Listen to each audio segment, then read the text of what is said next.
Crystal from Crystal's Den and Garden, aka Crystal's Den.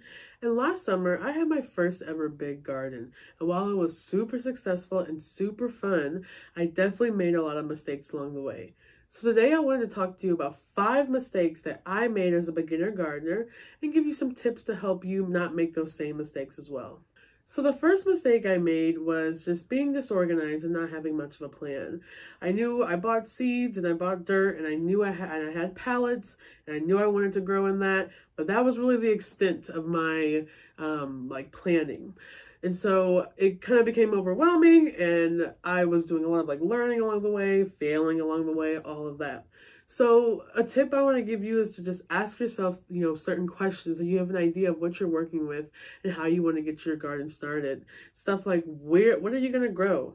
Where will your garden be located? How much space do you have to work with for your garden? Especially how much space do you have for any of the type of crops that you're growing? When will you have time to garden? And also just why is the location that you chose a really good one? Kind of asking yourself these questions will really kind of help you not feel so overwhelmed as you go into, the growing season.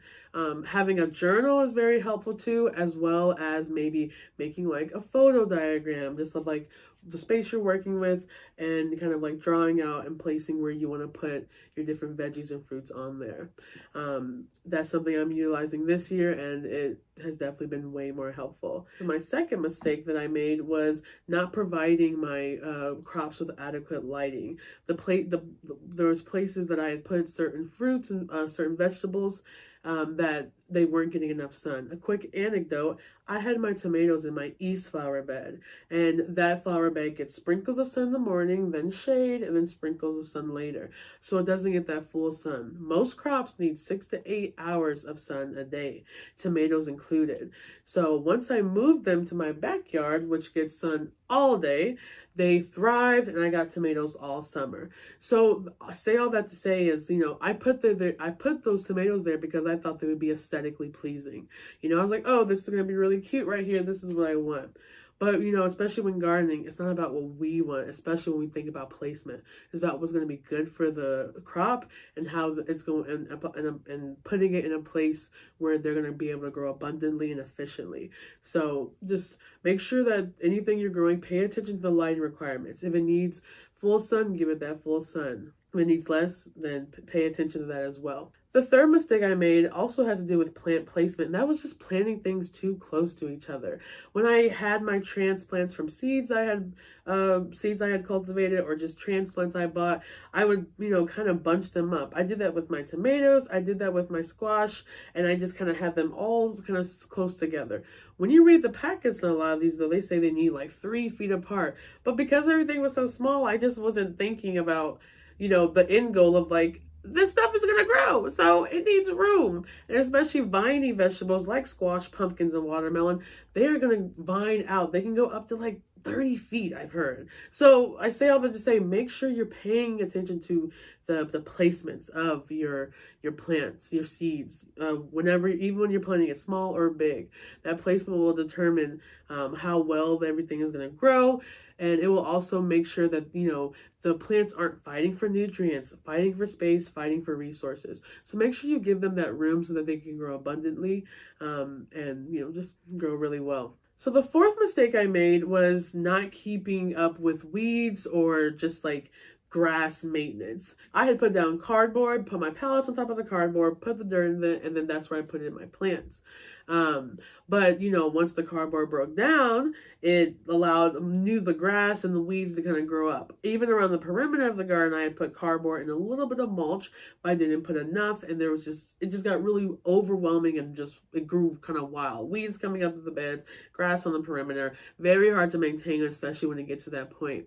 So this year, something I'm going to be doing in all my beds and around the perimeter of my gardening is adding mulch.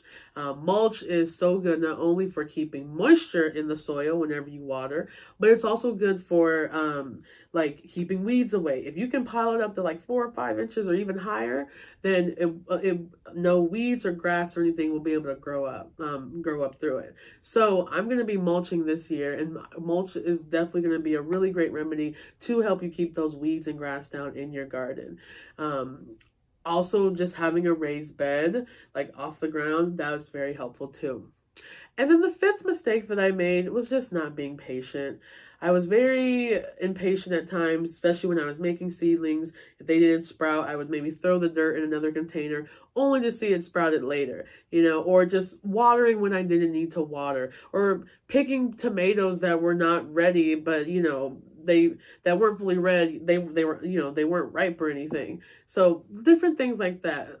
And as someone who struggles with patience already, like, gardening has definitely given me the space to really like become more patient and let things like go, just like trust, just let things grow and just trusting the process. So I just want to encourage you to just really like be patient with yourself and with the garden this year. Most crops even take about 90 to 100 days to even fully mature. So that means that they need time to be able to grow and develop. We did our part as, planting and giving them, nutrients and giving them a good space to grow. Now it's time for them to do their part. So be patient, trust the process, it'll all go well. All right, y'all, thank you so much for watching this video. I hope this really helped you think of, things to avoid, or just even maybe things that you hadn't thought about as a beginner gardener. Thank you again for watching. Again, I'm Crystal from Crystal's Den and Garden, aka Crystal's Den, and I can't wait to talk to you again next time.